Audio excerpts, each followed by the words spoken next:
Welcome to public TV news బులెటిన్ల ముందుగా headlines.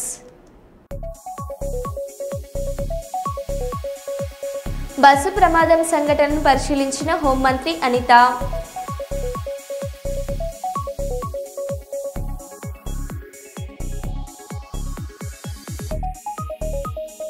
Hyderabad Uppal పరిధిలో మిట్ట మధ్యాహ్నం చైన్ స్నాచింగ్ కలకలం.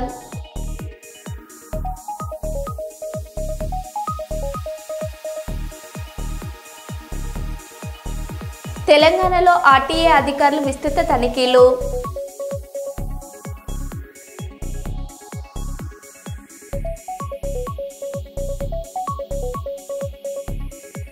నాగుల చవితి రోజు అద్భుత దృశ్యం, శివలింగంపై నాగుపాములు.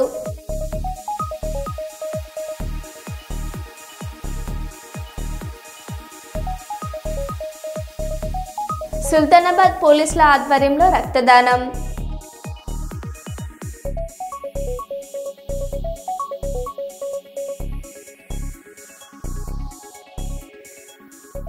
ఇక వివరాల్లోకి వెళ్తే తెలంగాణ జాగృతి అధ్యక్షురాలు కల్వకుంట్ల కవిత గారు ప్రకటించారు.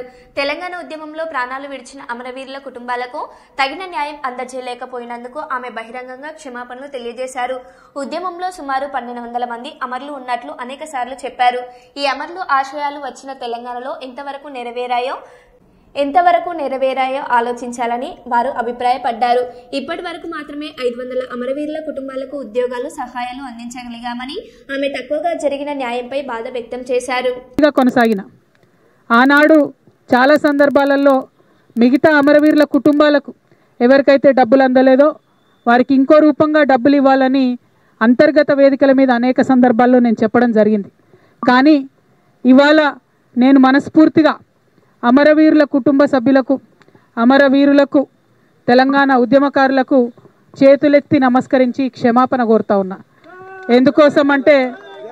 ఎందుకోసమంటే ఆనాడు నేను మీకోసం కొట్లాడినా కానీ ఇంకా గట్టిగా కొట్లాడేది ఉంటుంది, సాధించుకునే వరకు మీకోసం కొట్లాడేది. ఇవాళ నేను కోరేది ఒకటే, మనం ఉద్యమం డబ్బుల కోసం చేయలే, మన ఉద్యమం మనకు ఉద్యోగాలు రావాలని చేయలేదు, తెలంగాణ యావత్తు బాగుండాలి, అందరం బాగుండాలని చేసినాం. కాబట్టే ఇవాళ ఇక్కడ ఈ పవిత్రమైనటువంటి గడ్డ సాక్షిగా, ఈ అమరవీరుల స్తూపం సాక్షిగా నేను ప్రమాణం చేస్తూ ఉన్నాను. ప్రతి అమరవీరుల కుటుంబాలకి 1200 మంది కుటుంబానికి కుటుంబానికి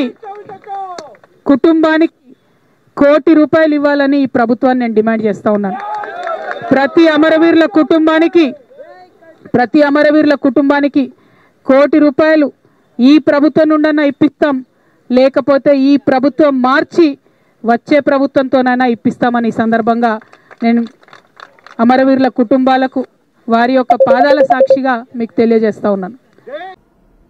డ్రగ్స్ రహిత సమాజ నిర్మాణానికి ప్రతి ఒక్కరూ తమ వంతు సహకారాన్ని అందించాలని కరీంనగర్ పోలీస్ కమిషనర్ గౌశాలం అన్నారు. నాశాముక్త్ భారత్ అభియాన్ కార్యక్రమంలో భాగంగా మహిళలు, పిల్లలు, వికలాంగులు, వయోవృద్ధుల శాఖ ఆధ్వర్యంలో శుక్రవారం కరీంనగర్ లో భారీ అవగాహన ర్యాలీ నిర్వహించారు. కళాశాల, పాఠశాల విద్యార్థులు, స్వయం సహాయక సంఘాల సభ్యులు పెద్ద సంఖ్యలో పాల్గొన్న ఈ ర్యాలీ కలెక్టరేట్ నుండి తెలంగాణ చౌక్ మీదుగా పోలీస్ పరేడ్ గ్రౌండ్ వరకు కొనసాగింది. Police commissioner Gaushalam, SUDA chairman Komatireddy Narender Reddy, municipal commissioner Praful Desai ఈ ర్యాలీలో పాల్గొని డ్రగ్స్ నిర్మూలనకు కృషి చేస్తామని ప్రతిజ్ఞ చేశారు. అనంతరం పోలీస్ కమిషనరేట్ ఆడిటోరియంలో ఏర్పాటు చేసిన సమావేశంలో సిపి గౌశాలం మాట్లాడుతూ నాశాముక్త్ భారత్ అభియాన్ కార్యక్రమాలు దేశవ్యాప్తంగా జరుగుతున్నాయని, జిల్లాలలో వినూత్న రీతిలో అవగాహన కార్యక్రమాలు నిర్వహించడం అభినందనీయమని అన్నారు.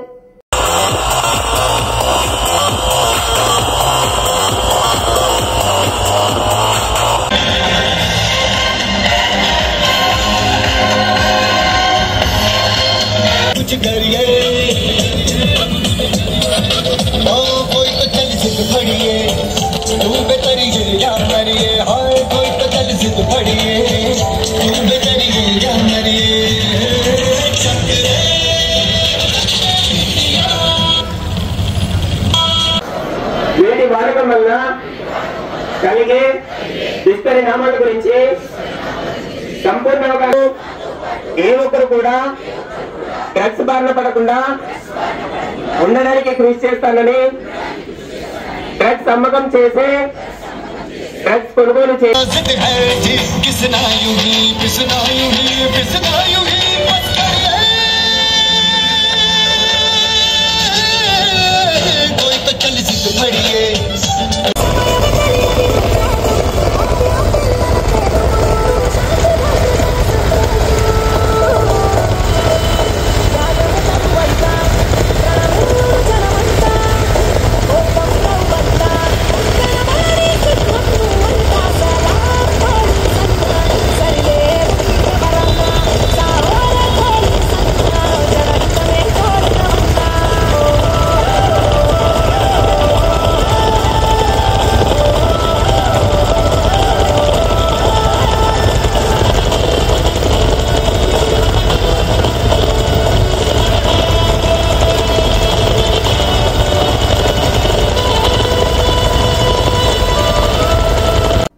శ్రీశైలం డ్యాం సమీపంలో కేవీ స్విచ్ యార్డ్ వద్ద చిరుతపులి సంచారం.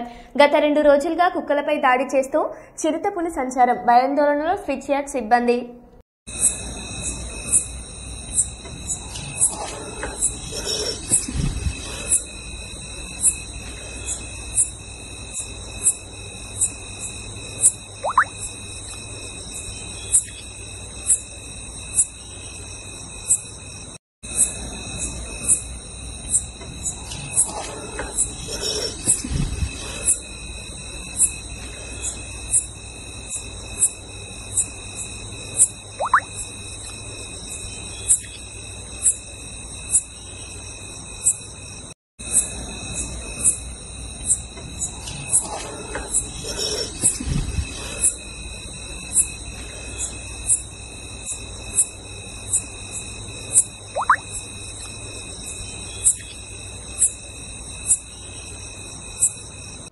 హైదరాబాద్ ఉప్పల్ పరిధిలో మిట్ట మధ్యాహ్నం చైన్ స్నాచింగ్ కలకలం.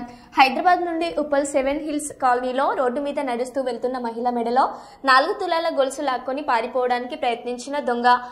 మహిళా కేకలు విని దొంగను వెంబడించి పట్టుకుని దేహశుద్ధి చేసిన స్థానికులు.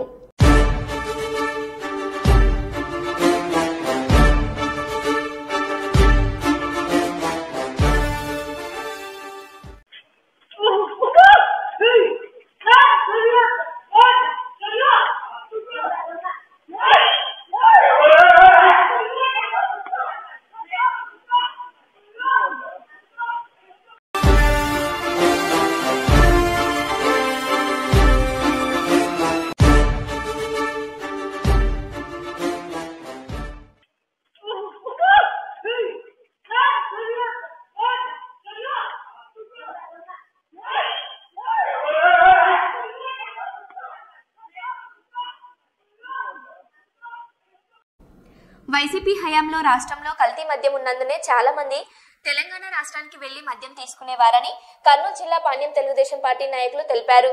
కర్నూలులోని ఓ వైన్ షాప్ కి పాణ్యం ఎమ్మెల్యే గౌరు చరితారెడ్డి తనయుడు గౌరు జనార్దన్ రెడ్డి ఆధ్వర్యంలో తనిఖీ చేయడం జరిగింది. మద్యం బాటిళ్ల నాణ్యతను ఆయన క్యూఆర్ కోడ్ ఆధారంగా తనిఖీ చేశారు. కూటమి ప్రభుత్వం అధికారంలోకి వచ్చిన తర్వాత రాష్ట్రంలో నాణ్యమైన మద్యం మాత్రమే అందిస్తున్నామని జనార్దన్ రెడ్డి తెలిపారు. వైసీపీ నాయకులకు పని లేకపోవడంతో కల్తీ మద్యం అందిస్తున్నారని తప్పుడు ప్రచారం చేస్తున్నారని తెలిపారు. పాణ్యం సీనియర్ తెదేపా నేత పెరుగు పురుషోత్తం రెడ్డి మాట్లాడుతూ వైసీపీ నేతలు మద్యం దుకాణాల వద్దకు వచ్చి కల్తీ మద్యం ఉంటే చెప్పాలని ప్రశ్నించారు. కల్తీ మద్యం ఎక్కడ దొరుకుతుందో వైసీపీ నేతలే చెప్పాలన్నారు.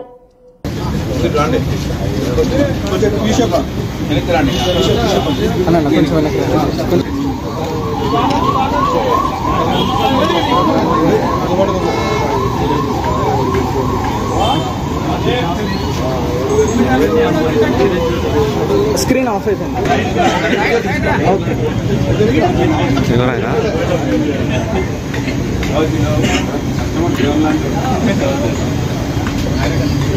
అందరికీ నమస్కారం. ఈరోజు దివ్య వైన్స్ దగ్గరికి ఈ రాష్ట్రంలో ఈ వైసీపీ వాళ్లకు వేరే పని ఏమీ లేకుండా కూటమి ప్రభుత్వం చేసే మంచి పనులను చూసి వాళ్ళు ఈరోజు ఎటువంటి పనికి మాలిన అవన్నీ పట్టుకొని ఇట్లా ఏదో ప్రైవేటీకరణ అని పీపీపీ చేసే మెడికల్ కాలేజ్ని ప్రైవేటీకరణ అని కల్తీ మద్యంతో జనాల ఆరోగ్యాలతో ఆడుకుంటున్నారనే దుష్ప్రచారాలు చేస్తూ ఉన్నారు. ఈరోజు చూసినట్టయితే అందుకే ఈరోజు కళ్ళకు చూపించే విధంగా మా ముఖ్య నాయకులందరితో పాటు ఇక్కడికి దివ్య వైన్స్ నంద్యాల చెక్ పోస్ట్ దగ్గరికి రావడం జరిగింది.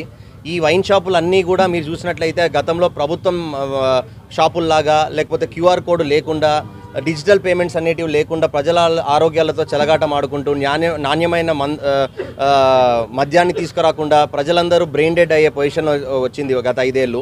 ఇప్పుడు మీకు ఒక్కసారి ఈ ప్రభుత్వం ఒక చిత్తశుద్ధి చూపించాలనుకుంటున్నాము. ఒక్కసారి చూడండి, ఒక యాప్ ఏపీ సురక్ష యాప్ అని తీసుకొని వచ్చి ఎటువంటి మద్యానైనా ఇమ్మీడియట్గా ఈ క్యూఆర్ కోడ్ని స్కాన్ చేసినాక క్యాప్చా కొట్టి 5069 మా క్యాప్చా కొట్టిన వెంటనే ఒకసారి చూడండి,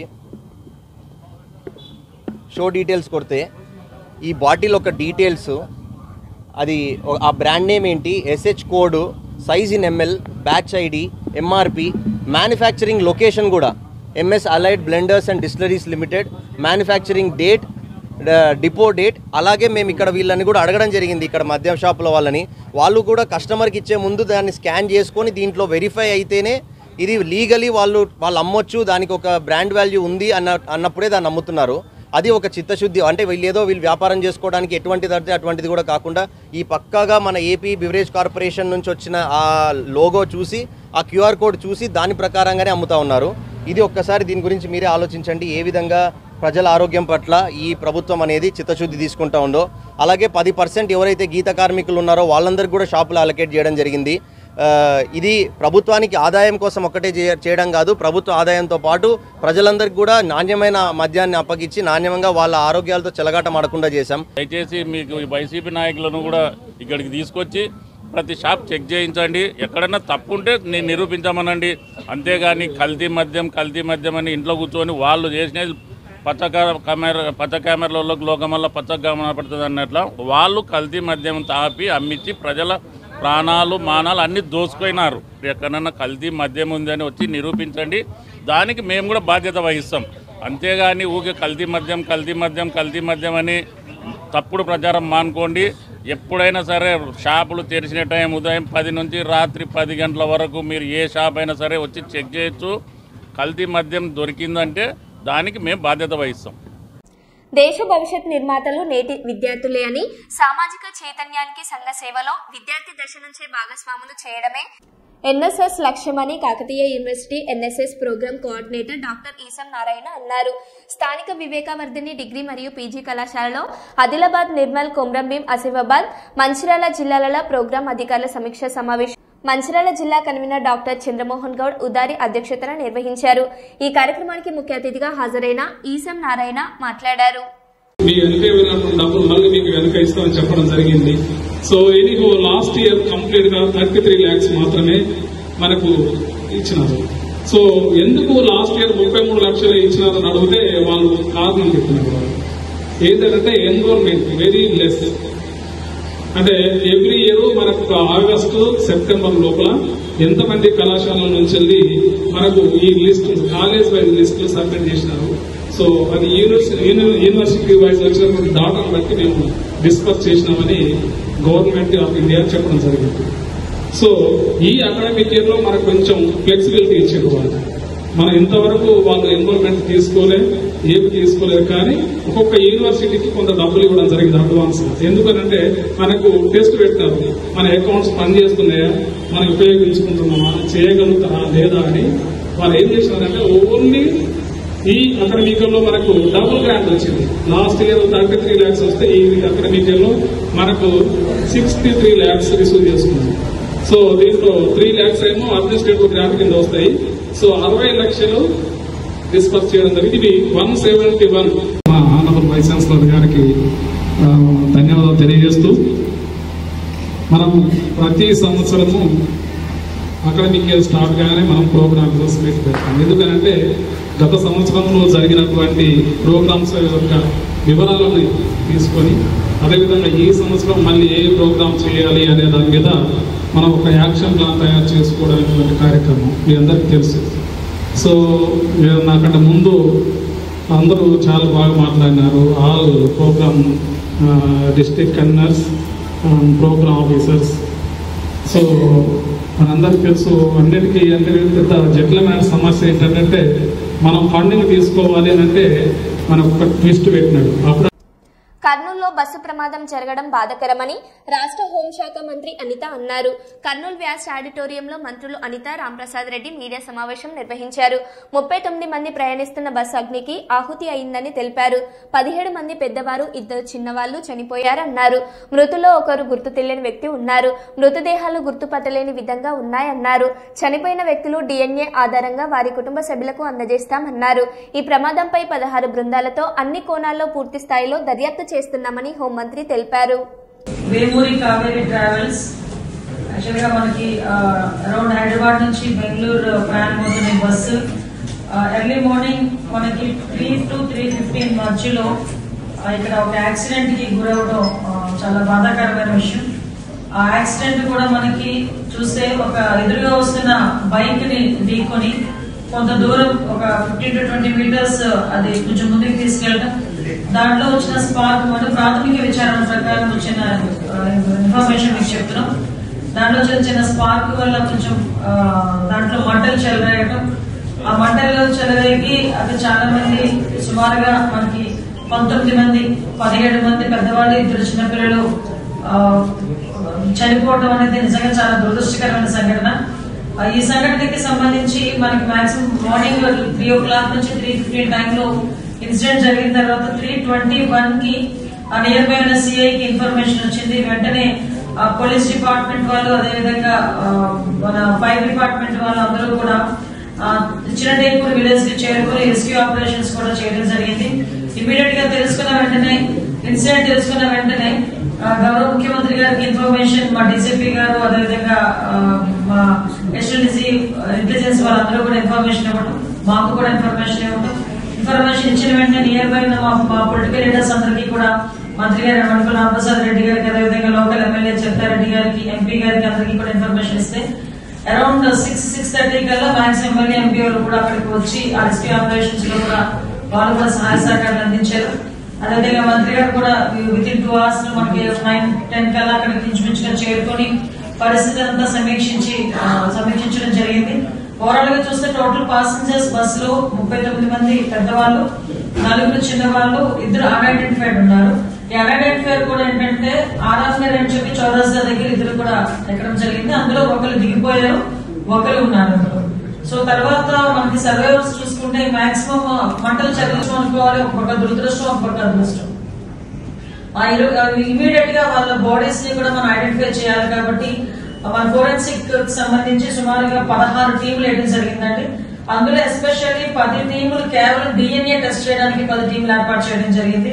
మిగతా 4 teams physical and blast analysis చేయడానికి 4 టీంలు ఏర్పాటు చేయడం జరిగింది. ఆ బ్లాస్ట్ ఎలా జరిగింది, దానికి కాజ్ ఏంటి, ఇవన్నీ కూడా వాళ్ళు తీసుకుంటారు. 2 టీమ్స్ ని కెమికల్ అనాలిసిస్ కి 2 టీమ్స్ ని ఏర్పాటు చేయడం జరిగింది.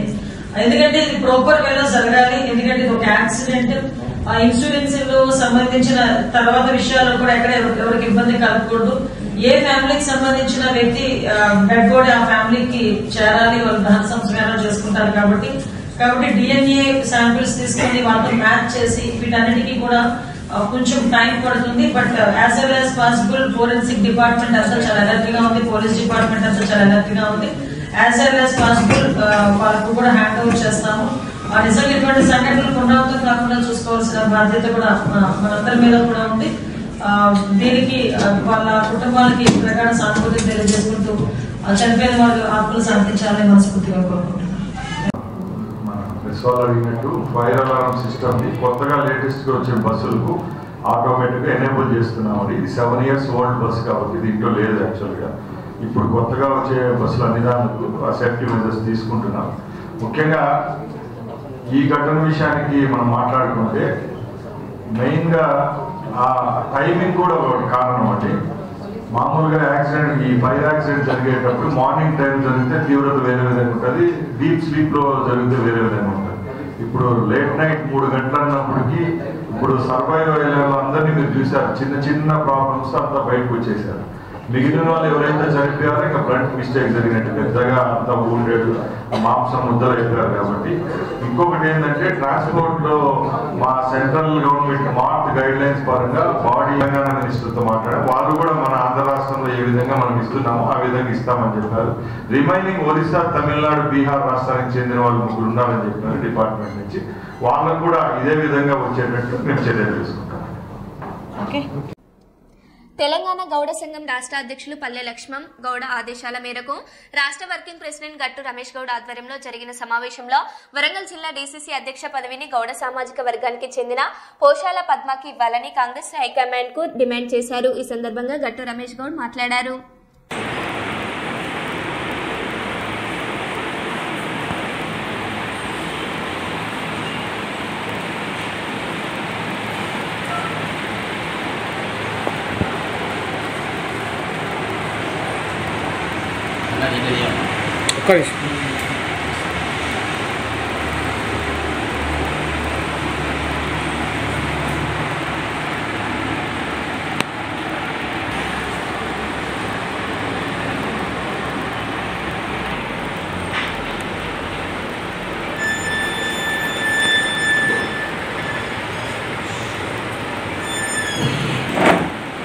గట్టు రమేష్ గౌడ్ మాట్లాడుతున్నా. నేను గౌడుల ఐక్యత, గౌడుల ఐక్యత. ఈరోజు కార్యక్రమంలో తెలంగాణ